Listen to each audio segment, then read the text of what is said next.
Welcome to The Stacks, a podcast about books and reading and more. I'm your host, Tracy Thomas, and today is another episode of The Stacks Book Club. We're discussing Pulitzer Prize finalist The Light of the World by Elizabeth Alexander. To help us discuss this book about grief and family and creating a life worth living, we have Dani McClain, who is the author of We Live for the We. There are no spoilers this week. You can connect with Dani and The Stacks in the show notes and find all the details of everything we discussed on today's episode there as well. If you love The Stacks and want to support the work we're doing on this show, join the Stacks Pack over on Patreon. That's a place where you can contribute to the work we're doing and get perks and inside access to The Stacks, like our virtual book club and more. To join the Stacks Pack, go to patreon.com/thestacks. I want to say a shout out to Edna Trujillo and Jenna for being our two newest members of the Stacks Pack. Thank you, ladies. Make sure you're subscribed to this podcast wherever you get your podcasts and that you leave us a rating and a review. All right, let's dive into our conversation with Dani McClain about The Light of the World by Elizabeth Alexander. All right, you guys, we are back again today with Dani McClain, who's the author of We Live for the We. Today for the Stacks Book Club, we're discussing The Light of the World by Elizabeth Alexander, which was a Pulitzer Prize finalist in 2016. And it's the story of Elizabeth Alexander and her husband, who passed away suddenly right at the age of 50.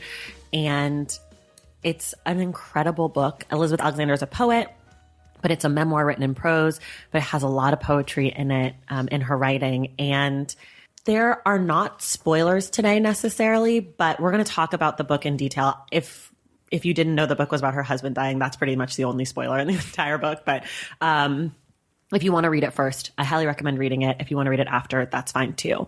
So Dani, thank you for being here again. Thanks for inviting me. I'm so happy. You picked this book. You'd read it before. You said, I'm looking for an excuse to read it again. And I said, let's do it. And thank you.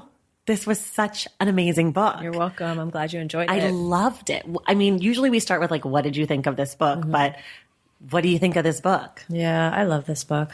So this book came out in 2015, and 2015 is the year that my aunt, Pam McClain, passed away. Mm. And she was like a second parent to me. My mom has 7 sisters. My Aunt Pam moved in with us when I was 8 years old. And she was like my second mom, basically. And so my book is actually dedicated to my mother and my aunt, Pam McClain. And there's a lot about my book's origin story that is tied up in my aunt's passing. Okay. I haven't really talked publicly about that or gotten into that, but it's true. So I read this book because I read it right after my aunt passed away in the spring of, or maybe the summer of 2015. And I was taken by this book because it talks about grief in a way that I had never really seen grief written about. And I needed to feel, I needed some way to like make sense of my grief. Losing her was the first time I had lost anyone close to me. And so the way that Elizabeth Alexander writes so movingly about loss and like grief, but also the joy of memory and like love, like deep love for someone who's just no longer in the physical realm. I just felt, I felt really seen by that writing and helped me make sense of my own grief. So I adore this book. It also is just like so beautiful. I mean, because she is a poet, the way that she describes anything from like the garden, their yard, to the way a certain dish tastes, to watching her sons on the basketball court. Like, it's just so vividly drawn. It's just such a beautiful book. So there's so much that I love about this book. Yeah, I agree. I feel like the writing to me really stuck out. The poetry of her language, also the appreciation for art. Yeah. Because they're both artists. Right. And I thought that was really special and powerful. And this book feels like a piece of art to me. It doesn't necessarily feel like a book, and I don't want to say that in a way that makes the listeners think that it's like not accessible, right? Or that it's like highbrow or something. It's not that. It's very accessible. It like, I keep like moving my body kind of like side to side. It feels very fluid and like a breath. Yeah. Like it just feels very full on. Like there's an inhale and an exhale, and then there's all that comes in between, and it's connected, and it feels like very full and rich in a way that I wasn't expecting. Like I read and I really loved Joan Didion's A Year of Magical Thinking. Have you read it? Yes. And that's another book that I love. And this book feels different than that book. I totally agree. And I don't know exactly why. And both books I love. But this The Light of the World just feels more like rich to me. I'm so glad that you mentioned Joan Didion. Okay, because yes, right. So Joan Didion's Year of Magical Thinking, and then I think also Blue Nights is the other. I've never read that. She wrote one about her husband's passing and one about her daughter's passing, the second right? The second one, yes. I saw the play. There was like a Broadway play with Vanessa Redgrave was in it. And I remember. Saw it. It's when I lived in New York and I saw everything. Oh my gosh. I never saw it, but I read both books. And I love that you mentioned that because those are two books that I hold alongside this book as deep explorations of grief. What does it mean to lose someone who is your heart? And like suddenly. And suddenly, right? And in Joan Didion's case, her daughter had gotten sick, like septic, and was in the hospital. And like one night after visiting her and her husband are at the house, like eating dinner, and he just drops dead. Exactly. So she's dealing with these like two grief, anxiety, stress. And then in Elizabeth Alexander's case, her husband also drops dead, but it's not tied to any other stress or grief. Right. It's really just like out of thin air. Yeah. He's on the treadmill and has a coronary event. So but what I think is so interesting, and I totally agree with your assessment of like, here are two books about grief, but so different. Didion's is like, it's Didion, right? It's like precise and this like eagle-eyed perception and like observation, and she's describing everything. There's a kind of cold precision about it almost, in that way that makes me love Joan Didion. Like in the same way that she's describing someone taking an LSD trip and like the White Album, right? Like that's her gift, is she's like describing these epic things, but like as a total reporter. But Elizabeth Alexander, there's such a depth of emotion and I think rich is exactly the right word, of richness to how she talks about the contours of her grief. Yeah. And like hearing you say that about Joan Didion, it's making me understand a little bit. Like one of the things that I really liked about the structure of this book is kind of in the beginning, they're kind of the chapters or the sections are like kind of longer, and they're about her relationship with her husband, Ficre. I think that's how you say it. I'm not sure how to pronounce it, but let's go with that. I think that's what she put like phonetically. Anyways. Okay. With her husband, and it's kind of like you get to know them and you hear about their life and their past and their history, and then after he passes, they're broken into these really short like staccato moments, and I feel like she does a great job of letting us feel what she's feeling through her writing and like through the structure. And I think that is really different than Joan Didion, who's like more clinical and more removed. And that's also like the title, The Year of Magical Thinking. It's like this whole year about how she gets through this grief by like creating like this fantasy life for herself so she doesn't have to feel. Yeah. Another thing that I love about this book, and I hadn't thought about this as being connected to Didion's title, or actually what Didion's doing in that book, but I love the magic in this book and like the kind of so she's talking about how her husband believed in the lottery and like, how he bought lottery tickets for her because he wanted to win the lottery. She talks about how they see this hawk devour a squirrel, and that she believes that actually was a sign of what was to come with his death. She talks about how they saw, when her mother-in-law was dying, she saw a red fox cross a path, and she, in retrospect, realizes that was like a sign that her mother-in-law was. There are all these elements of like magic and kind of the metaphysical, and that I really love that she includes here. Because it's not what Didion's doing, where she's like engaging in magical thinking as a way to cope, but it's like Elizabeth Alexander admitting that she believes in this kind of this world of invisible forces, which I just really appreciate as someone who like actually really is into astrology and is really into these things that I can feel kind of ashamed to admit when I'm trying to be a serious person. But here's this brilliant, like tenured Yale professor who who wrote and read a poem for Obama's inauguration and is like quite serious as a scholar and artist, admitting that there's these kind of unknowable forces swirling around us that we can gain insight if we notice, if we notice. Well, you can tell me no, you don't have to answer this. When my father passed away, I discovered a lot of like kind of supernatural-y things that I was like into or like that helped me. Yeah. And I wonder if you kind of discovered that about yourself also after your aunt passed away. I have a very good girlfriend who is convinced that her mother is in butterflies. And so every time like she'll be like on a hike and she'll be going through something hard and like a butterfly will like come and sit by her and she's like, oh, that's my mom, and like I've heard that a lot. And you're right. It kind of, not in the exact same way in this book, like something so literal, but these supernatural things do come up. And I found them like when my father passed away, I was on an airplane. And I woke up to turbulence. And nobody knows if that was the exact moment that he passed away or not, but I'm convinced that it was. And I'm convinced that when I'm on a plane, because I hate flying and it gets really turbulent, that like, that's my dad being like, it's okay, I got you. I wonder if you have had similar type things that you've discovered that maybe you never would have thought before you experienced the grief, but once you did. Oh, that's such an interesting question. I mean, I'm thinking about the fact that, I got to spend the last 3 weeks of my life, or the last 3 weeks of her life with my aunt as she was dying. And there was such a blessing in that, that I got to be with her because I was living in Oakland at the time and I came home and I was with her, day in and day out. And I remember that when she was in the hospital, when she had a kind of event occur that told us that we needed to take her to the hospital.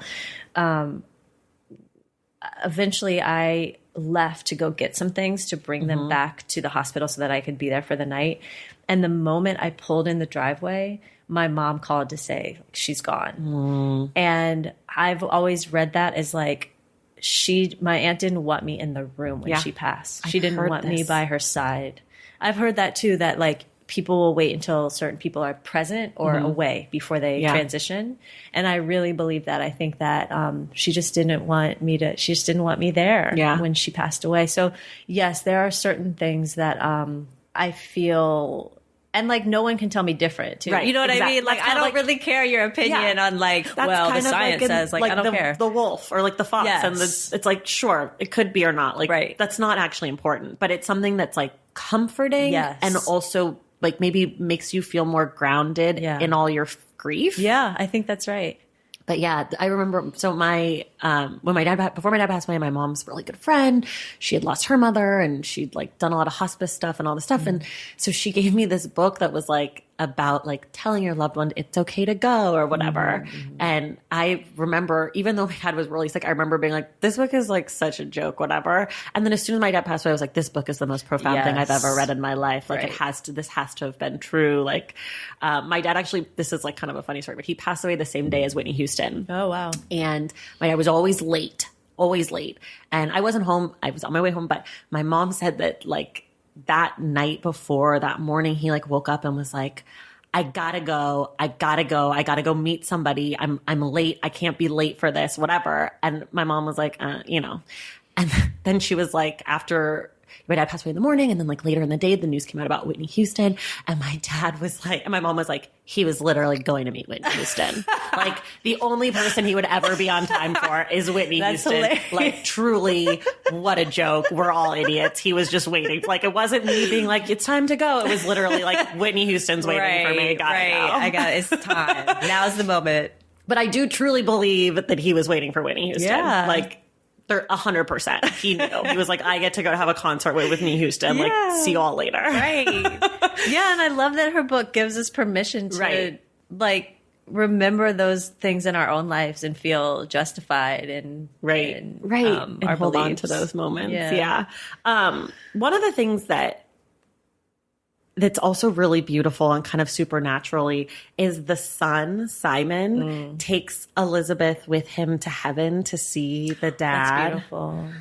That's beautiful. Oh, I just got chills just thinking about it. That scene, that is just really I mean, it also makes me feel like, well, that kid is clearly those two people's kid. Yeah. Yeah. Like that. And, you know, he wasn't like 6. He was like 12 or something. Like he was like a full-sized kid. And I just felt like, I'm sure that it was special to her, but to read it as an outsider and be like, wow, I see the dad in him. I see the mom in him. Yeah. And it also, that's one of the moments that makes me feel certain that in my own family, I want an openness around death. Like I want a culture of openness around talking about death, because I think that he would feel comfortable enough to say, like, do you want to go with me to visit dad? Okay, this is what I do. Okay, lay down on my bed. Right. I close your eyes. Right. Now we're going here. Do you see it? Okay, now there's dad. Do you see him? Or, you know, like bring her into his world. That's very vulnerable, you know, for anybody, but especially for a kid. And then also this piece of like, is this going to upset my mom too much? I think that's what I might worry about. Yeah, like, totally. Well, here I have this ritual that allows me to feel closer to dad, but if I bring my mom into this, is she going to break down in tears, and then I'm going to have to comfort her, and I'm going to feel bad, and I'm going to feel bad, right? And so there are many ways in this book that I feel really guided by the culture that they have in their family around, like, I'm in pain, I miss him, I'm suffering. How do you feel? Are you also in pain? Are you also suffering? Let's talk about it. How can we help each other? How can we be a support to one another? That feels really important to me. And as a parent of a young child, it was a good reminder. Like, I want that for us. Yeah, totally. And he also says at the end, like, you can come and do this with me whenever you want. I don't think you're ready to do it by yourself. Right. Which I just loved. I'm like, he's like, this is kind of my thing. Like, you can come and hang out with me, but like, don't try it away. Yeah. You're not quite ready, mom. You're not advanced.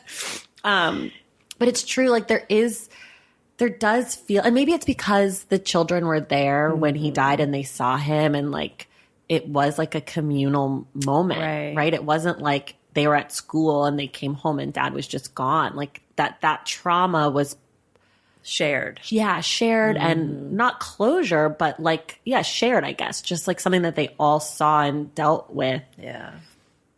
I mean, one of the other things I think like the fullness of the book, the richness of this book is that it's not just her story, but it includes like recipes. Yes. And like poems from other people. And like I like want to cook. Me too. Those foods. I'm going to make like the shrimp barca. I'm on that. Yeah. There's like 3 or 4 recipes in the book where I was like, yes, please. Thank you for coming. Right. But I think that like those are the things that also make a life. And more than just this book being about grief, this book is about this great love and this family and this companionship and like a life really well lived. Yeah, that's right. Like a life that I was like, I would be happy to die at 50, I guess, if I knew that I could have like accomplished all this great stuff and been this person for so many people. And like, he just seemed like such a wonderful, incredible person. Yeah. So that's the other reason why I love this book, is that it's like relationship goals for me. Like I read this book and I'm just like, what a love. What a love. I mean, it's just so beautiful. It's like they meet by chance at a coffee shop, and then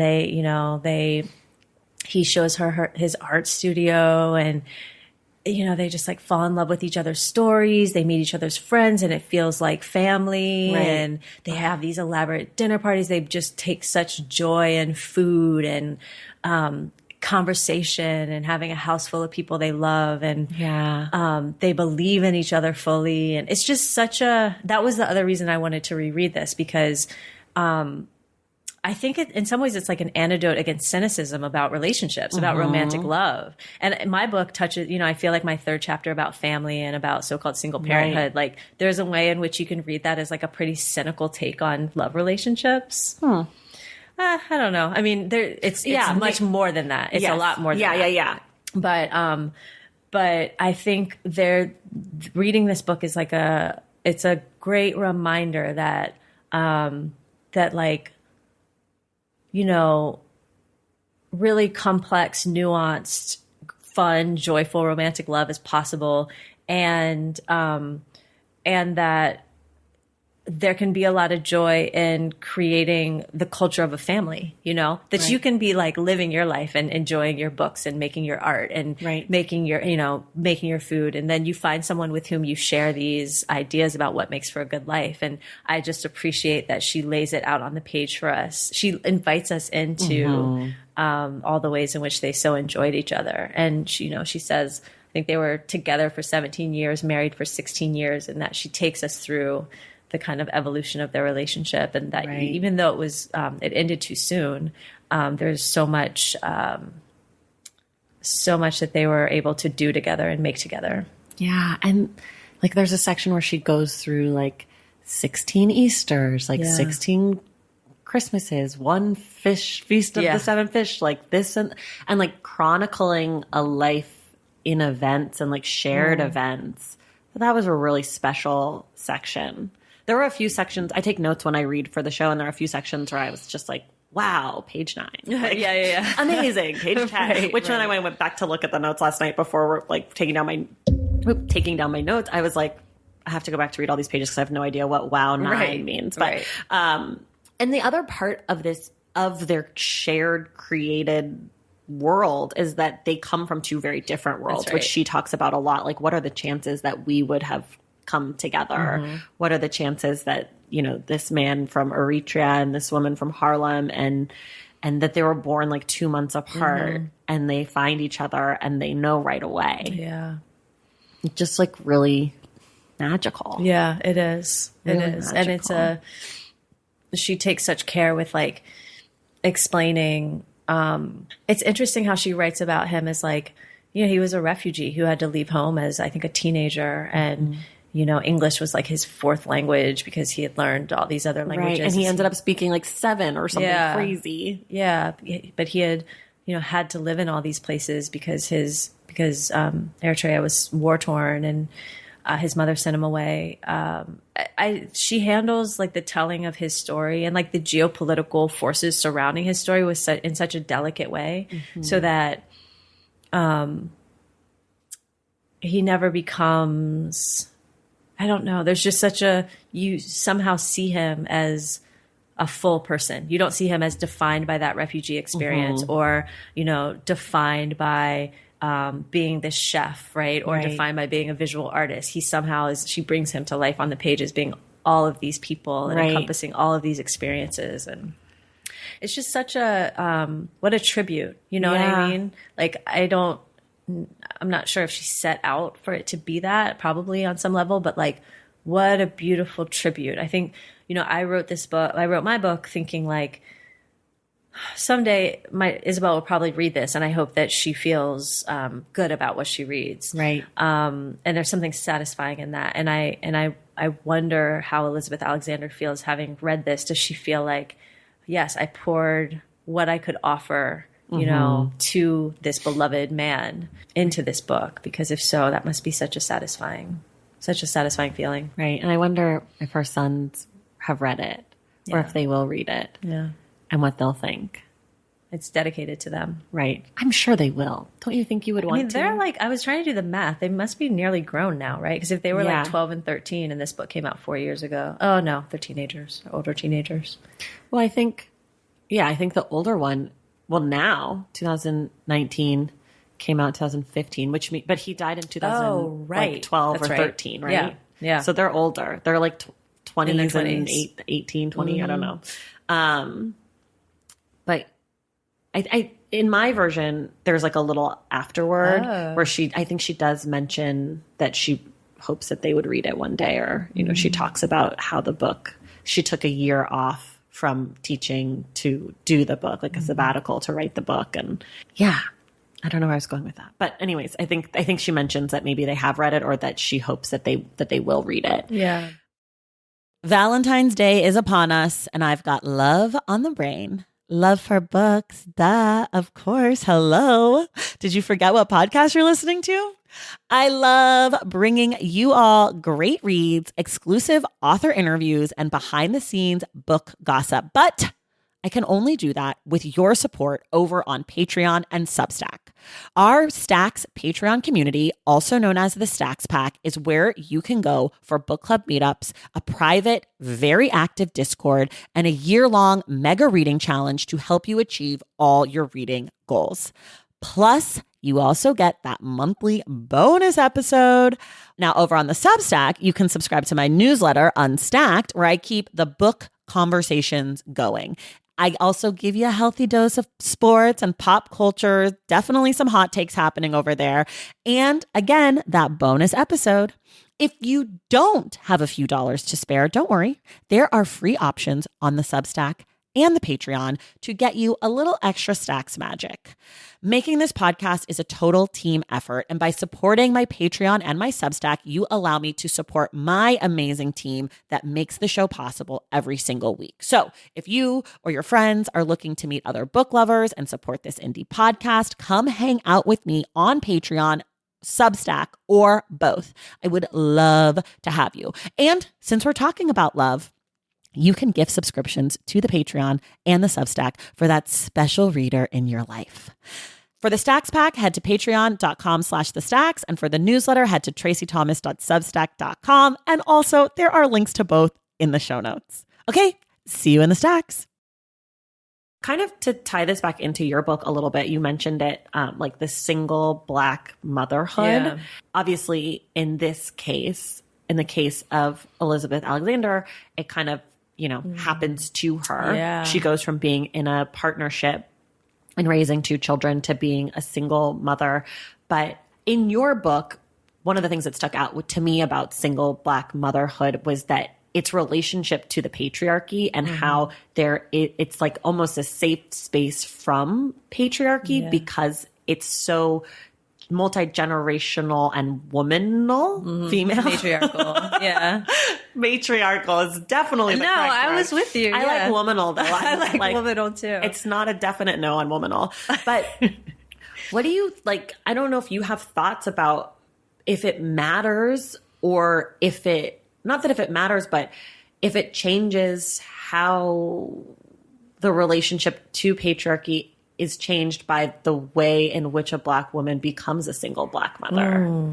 Interesting. And I'm sure it does a little bit, but I just wonder if like in the end. Yeah. I mean, I think what's important for children is that they have as many adults as possible who really love them and care about them. And so if that comes from having two parents of different sexes, like great. If that comes from growing up with your mother and your grandmother, also great.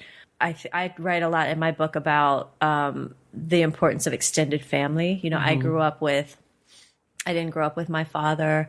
I grew up with my mom and my Aunt Pam, who I mentioned, in the house, and then this larger network of like my other aunts and uncles and cousins, and then extended family in the neighborhood where I grew up. I grew up in the house that my grandfather's grandparents built. And so we had this whole extended network in the community. And so I've always believed that, what kids need is love, and what kids need is adult attention and care. Right. And that it doesn't need to be defined in these like strict ways of the kind of nuclear family. And then also, there's a way in which pro-marriage rhetoric, we have to listen to it. We have to listen to, I remember Mitt Romney during the 2012 presidential run-up talking about, he was asked some question during the debates about gun violence, and somehow he brought it back to like gun violence in Chicago, and somehow he brought it back to like there are too many Black female-headed households in Chicago. We also saw it with candidate Obama, talking about the perils of single female-headed households. And so this is like an equal opportunity shaming that we get from the right and the left. But I think a lot of these conversations happen without any acknowledgement of the history of Black family. We survived enslavement, and that was a period during which parents couldn't lay any legal claim to their children. A child could be sold away from you.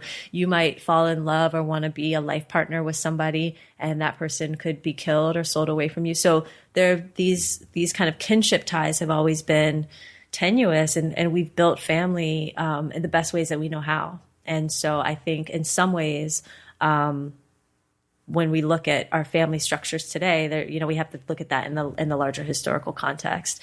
But yeah, I think that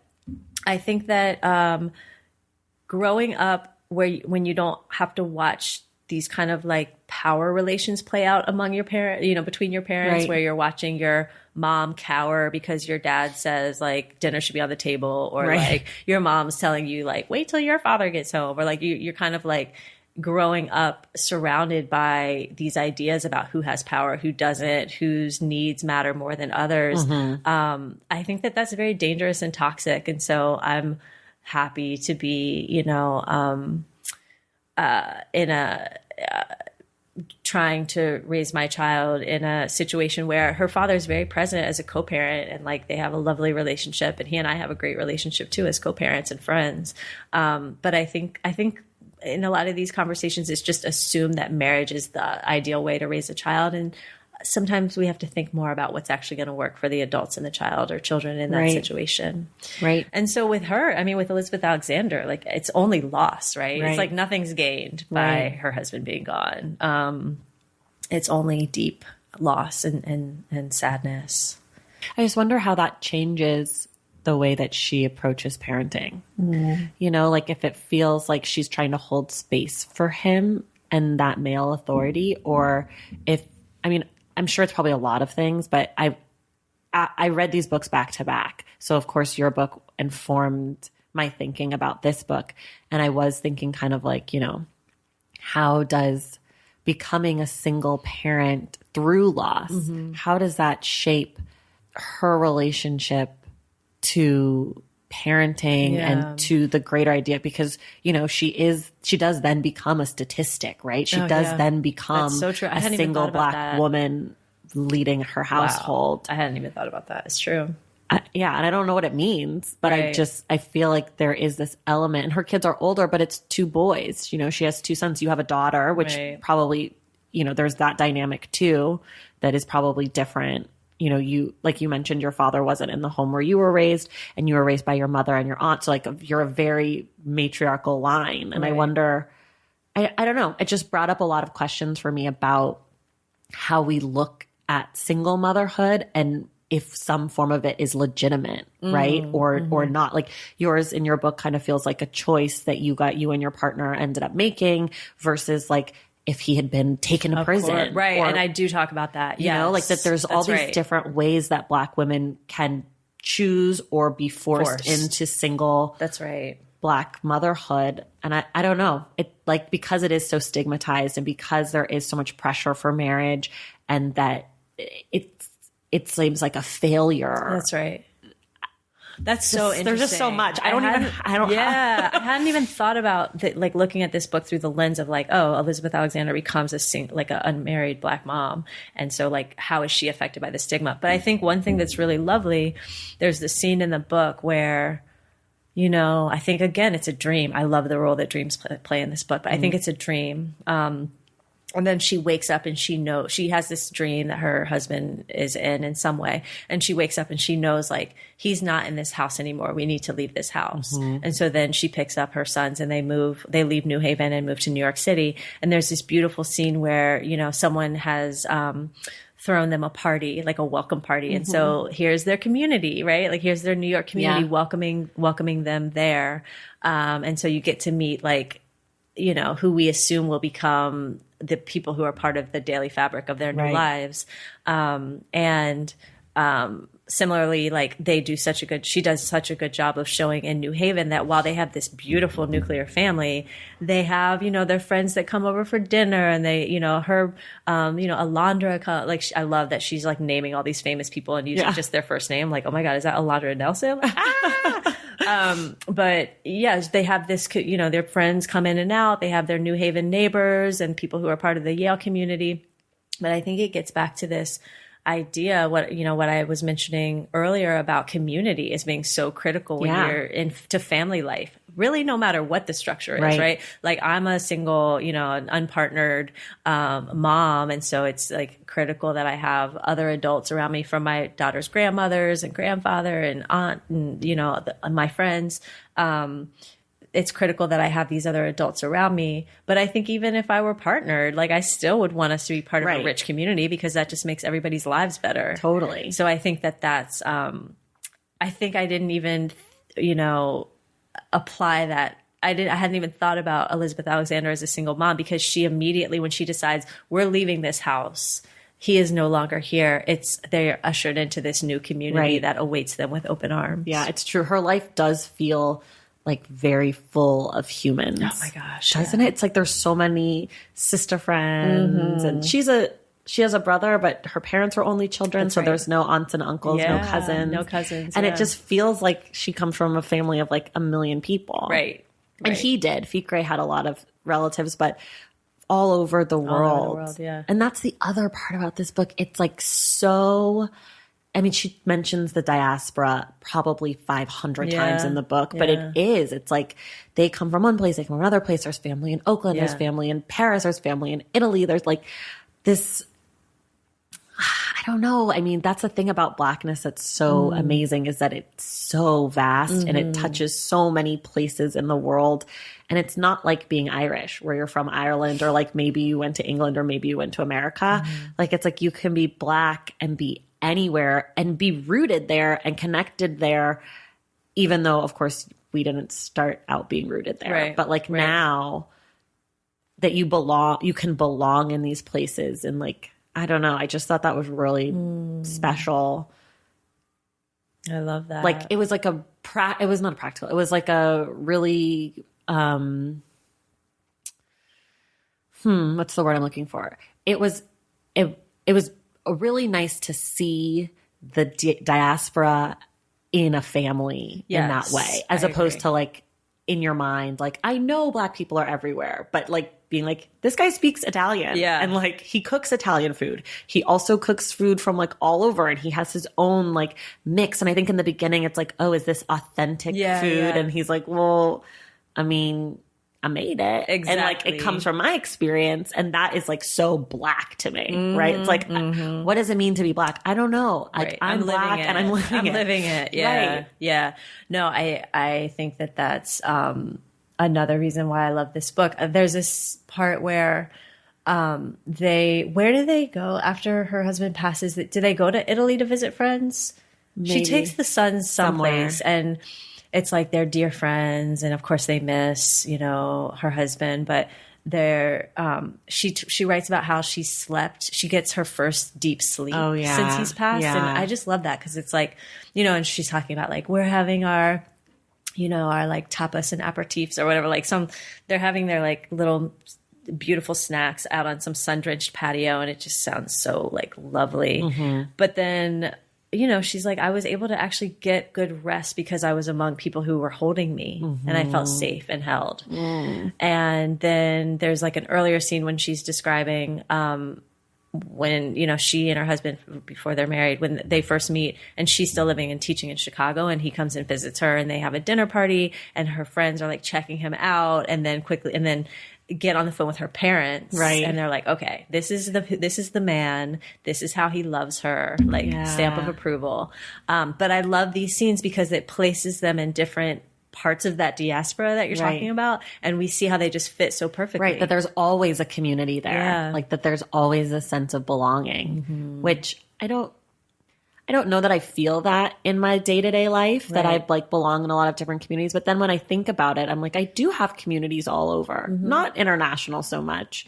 But, I lived in New York and I'm from Oakland and I'm here in LA and like all the places that I've been and all the people and, like you have a friend who has a wedding somewhere and you're like, oh, my other friend lives here. And like that is like, I mean, that to me is so much part of life. Like, and I grew up similar, I think, to Simon and Solomon, that like my parents were always hosting. And so that is something that like my husband and I love to do now too. And like to see that in her story, I felt really, like we were talking about last week, I felt really seen like in this memoir in that way that those spaces, like when we open up our home to our friends and our family, that is really valuable to other people's lives. It's because I feel selfish. I'm like, I love hosting. I love having people be at my house. I don't have to go anywhere. Yeah. Like I can just do it at my house. I can do it my way. And like, I can like control the whole situation. Right. But that it's meaningful. Absolutely. And that people love getting those invitations. Yeah. It really is. So that made me feel really nice. Yeah. Yeah. And that, again, like that's just, this book is so many things because it, like I said, you know, their love is relationship goals, but it's really life goals. Yeah. Like I just, it feels like a real reminder that, you know, you can build your life in this way, to be filled with beauty and friends and great food and laughter and great art. And then when something goes wrong, you have that community to hold you and help you and heal you in ways. There's a Lucille Clifton poem in here that I really want to read because it like took my breath away, but I have to find it. On my copy, it's on page 94, children. Okay, let's see. So it's mine too. A Lucille Clifton poem about her husband's passing, and it's called The Death of Fred Clifton, 11/10/84, age 49.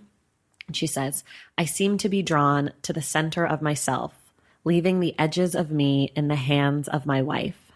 And I saw with the most amazing clarity, so that I had not eyes but sight, and rising and turning through my skin, there was all around, not the shape of things, but oh, at last, the things themselves. And the poem is from the perspective of Fred Clifton as he's dying, in Lucille Clifton's imagination of what he was experiencing as he's dying.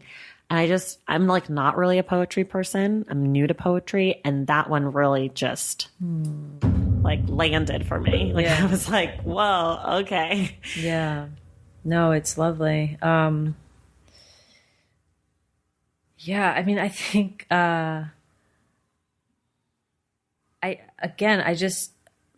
it's a lovely poem. I'm also not like that practiced in talking about poetry, but the thing that really hits me about this is I just love anything that invites us to think deeply about death. Yeah.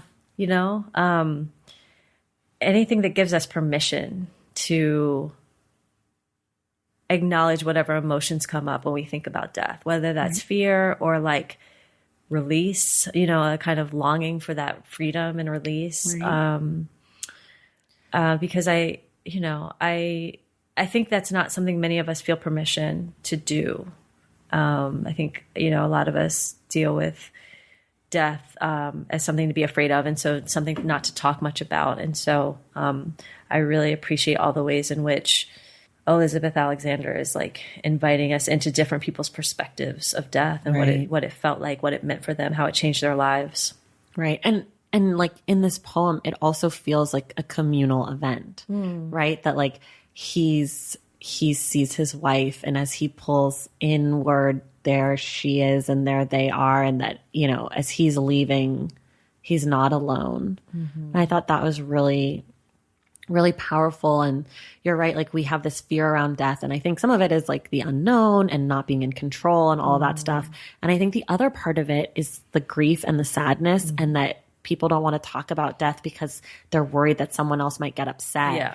And we've talked about this a little bit on the show in the past. Like, you're never going to make me more sad about my dad having died than I already am by bringing it up. Like, it's constantly with me. Like, I'm sure for you, when it comes to the day of your aunt's passing or maybe her birthday, and like people don't reach out to you or whatever because they're worried, I don't want to make her sad. Right. And you're like, I didn't forget this day. Like, this is a day that I'll always remember. Yeah. This day is like seared in my being. Right. And that we're too scared to upset people, even though I find that like the most comforting thing is my best girlfriend always like will text me or say something about my dad like honor on the day that he passed. Or Yeah. this year on Father's Day, one of my other best friends texted me and was like, I was just thinking about the day I met your dad. Yeah. And like, that was so special for me because of course I'm thinking about my dad on Father's Day when all of you guys are posting all your cute dads in the 70s with their mustaches and stuff. And I'm like, look at your cute dad. Like, of course I'm thinking about that, but that we're scared to engage with people who have experienced death or people who are on the verge of death. Like, I'm really bad with sick people, like terminal people. For some reason, it just really freaks me out. And I know this about myself, and it just like makes me sad about, like, I don't know, I'm like embarrassed about it, even though I know it. I don't know, because I don't have that relationship with death. And like, I've not really been coached through it or walked through it or really experienced it except for my own father. And I feel like there's just so much around death where we've like villainized it because it's hard or sad and we don't want to feel uncomfortable or, you know, and Absolutely. like if we could sit in it more and talk about it more and be okay with it more. Yeah. I think we'd be the better for it. Yeah. I think we'd be the better for it. Yeah. No, and I mean, I so appreciate you saying that. My aunt's birthday is July 4th, and so it just passed. And yeah, it just makes me feel better when people reach out and say, you know, just acknowledge, I'm thinking of her today. Right. You know, I know you must be too. And I think that again, like this book, you know, there's a part where the author says, nobody cried today. She says, I remember my mom saying this when I was about, you know, I was 6 and my sibling was 4 or something like that. And my mom said, oh, today is a different day because it's the first time in 6 years that first day in 6 years that nobody's cried. And then Elizabeth Alexander says, like, I didn't cry today. Right. You know, today's the first day since my husband died that I didn't cry. And I just appreciate the kind of like saying, you know, writing, laying out, these are the ways that we mark our grief. You know, did I cry today? Or I don't remember her getting into this much in the book, but it's something I think about. Like, am I fully giving myself over to the grief, or am I repressing it in a way that's going to be dangerous for me down the road? You know, but just all these ways that I think it's important to reflect on our relationship to death. And, you know, she writes at one point that her sons tell her, like, Mom, we could always hear you weeping in the garden. She thinks she's quietly going out in the garden to cry. Love that. Yeah. I love her kids. I love it. Yeah, they're great. Great. You know, even having someone say, like, we hear you crying. Yeah, like, all right, lady. Right. Like, why are you trying to pretend? Exactly. Like, we're crying too. Yeah. So, yeah, I just... this book has been helpful to me. You know, there's a line in here that was so meaningful to me when my aunt passed away. She says, I don't even know if I have it marked, but she keeps repeating, like, where did you go?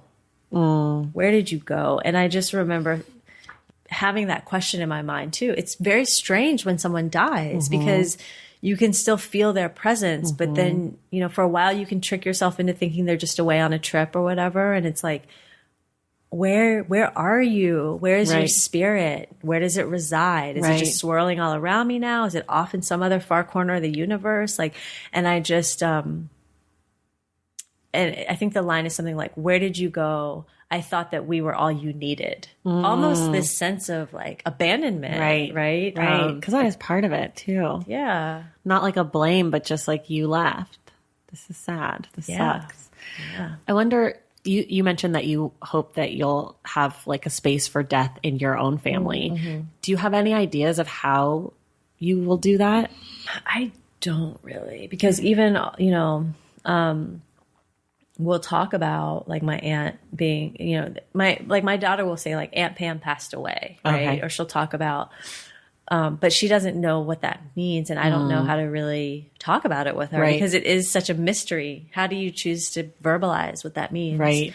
So I don't know yet specifically how I want to do it, but I just know that I want us to always be able to talk about it and not to feel, embarrassed about, you know, our grief.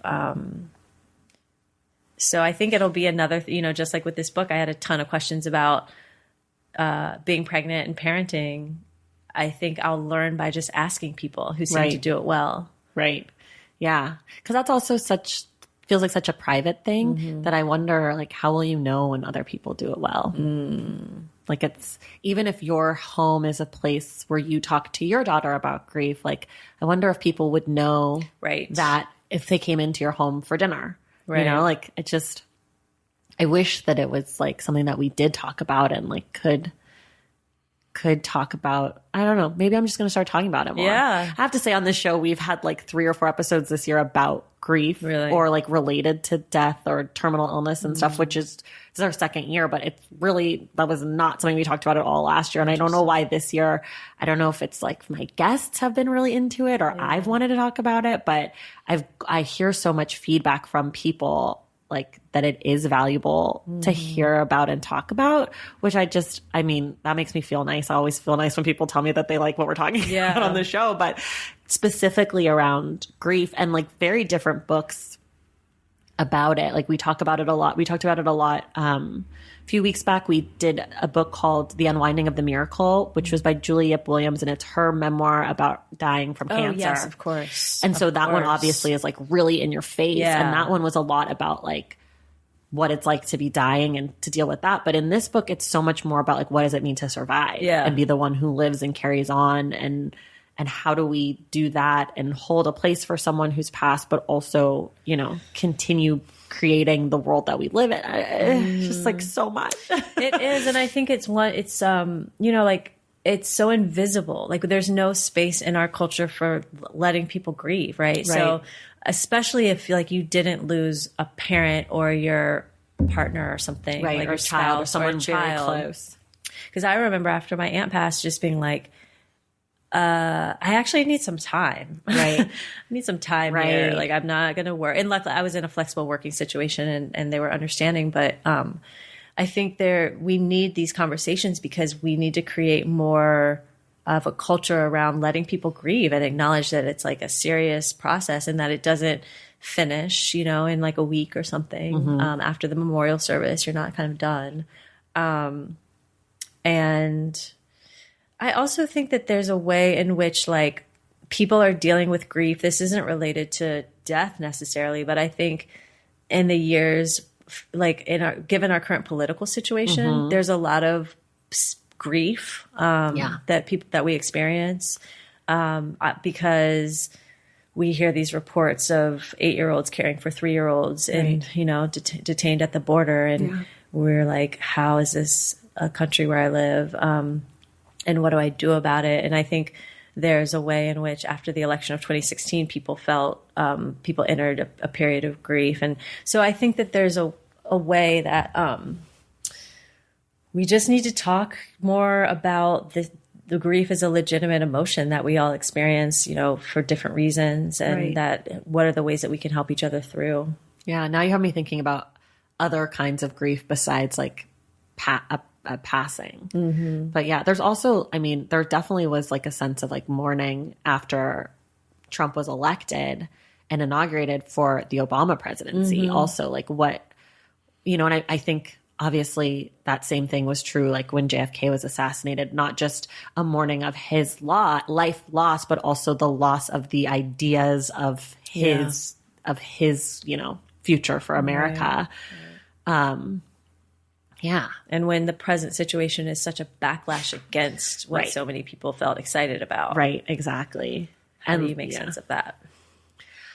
You know what? We're still trying to make sense of it. And I feel like we're going to be trying to make sense of what's going on now for a long time. Yeah. Like I'm very curious to see like future generations, how they'll teach now in school. If they do teach it. Because I remember when I was a kid, they like barely taught like Vietnam. Yeah. You know? Anything like, after the Vietnam War got left off. Well, I feel like it was like, okay, Civil War, civil rights, Vietnam, Clinton. And I was like, okay. It's like, that feels quick. Clinton was just right after the Civil War. It's like 10 years later.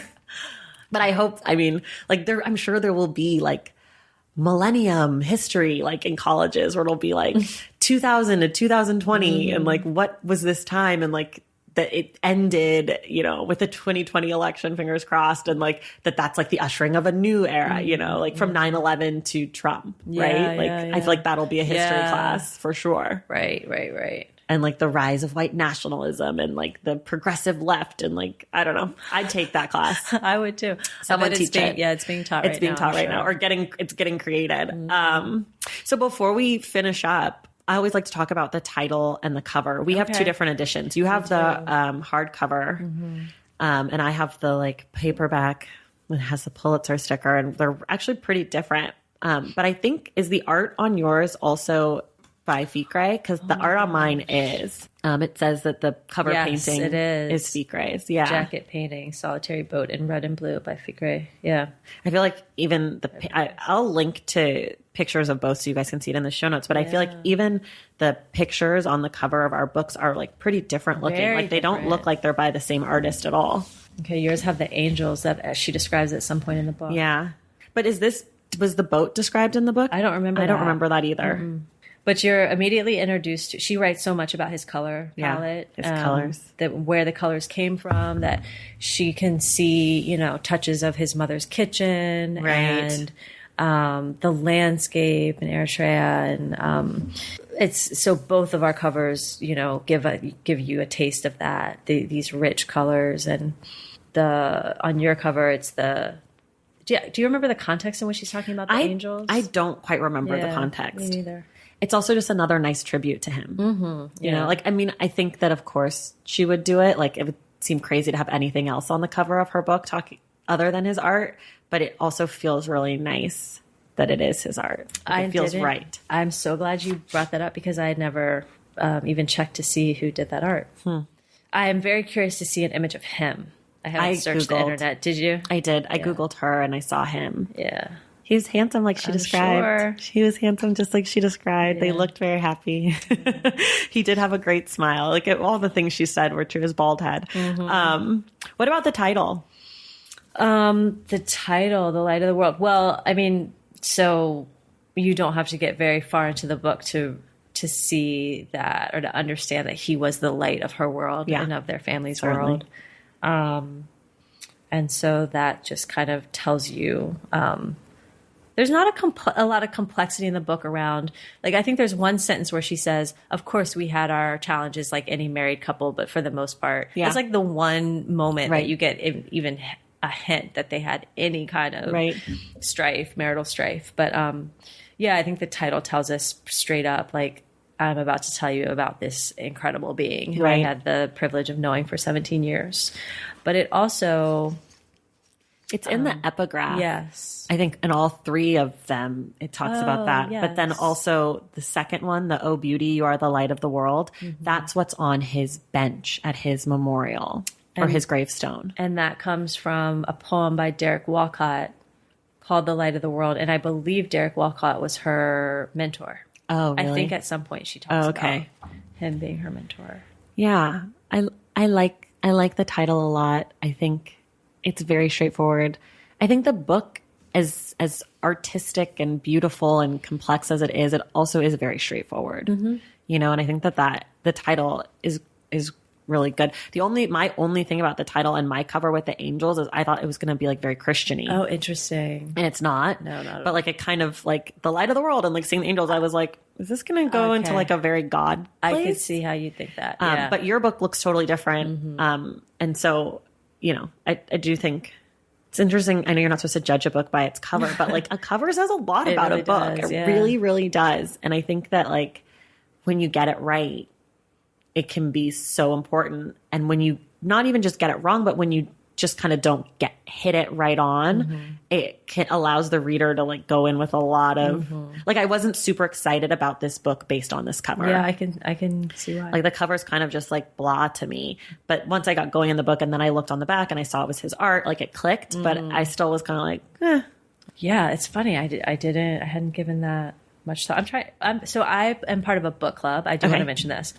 Even though I said like, oh, I barely read, but I am part of a book club. A shout out. That I've been in for almost a decade. Oh, wow. And it is made up of, it was Christina Rizka, who's an education reporter. She writes a lot for Mother Jones, she writes a lot for The Atlantic now. She was on staff at Mother Jones for a long time. She got us all together. Jamila King, who is a journalist who writes for Mother Jones right now. and Gavin Leonard, who's an organizer who's based in Ohio. And the four of us got to know each other because we all were in some way connected to Wiretap, which was an online publication that Christina was the editor and publisher of. Maybe like 15 years ago, we all got to know each other through Wiretap. So anyway, we are in a book club, and that's how I initially read this book. I can't remember which of our members suggested it. I think I may have, because I knew it was about grief, and I was like, guys, I need this right now. But that I wanted to just do a shout out to, we call ourselves the think tank because we do read books, but like the books are kind of secondary. It's just an opportunity once a month to check in with one another. We kind of help each other problem solve and troubleshoot. We just really all trust each other's minds. And so it's a way that we can keep up with each other. We do it via Google Hangout, but that's one way that I get introduced to books that I read. And it's certainly how I was introduced to this book. I love that. That's so good. That's more of your finding community, like-minded community. Exactly. That's so good. Anything else that you want to say about this book or anything in general? No, I don't think so. I just appreciate the opportunity to talk about this book and my book and books in general. Yay, me too. Thank you for being here. Of course, Dani's book is called We Live for the We, The Political Power of Black Motherhood.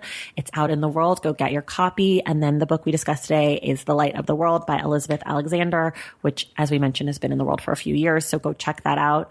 Thank you, Dani, so much for being here. Thank you. It's such a pleasure talking with you. Yay. And you guys, we will see you in the stacks.